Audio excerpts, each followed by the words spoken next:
Ang sublimation dito sa Audion 2, nakapag-run po ako ng 97 meters last week. Ito naman po ang aking head.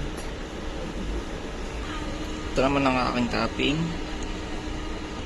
Ito naman tamang pag-head din.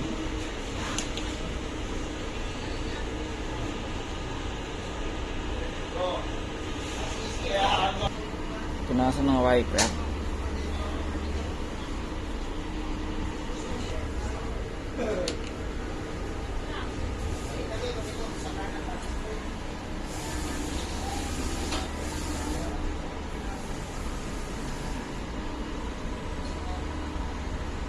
Ito na aking system, nasa tama lang.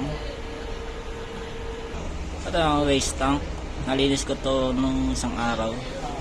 Dito naman ang aking ABR. Andito naman ang aking consumables. Ay mga stocks, kulang naman ako sa fluorescent pink pa rin. Dito naman ang aking stocks ng sable roll. Wala pa na nagbago sa ano ko.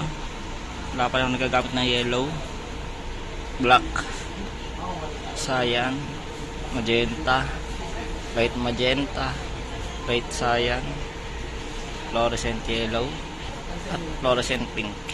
Ang makagamit lang dito ng sable roll. Nandito naman aking daily output.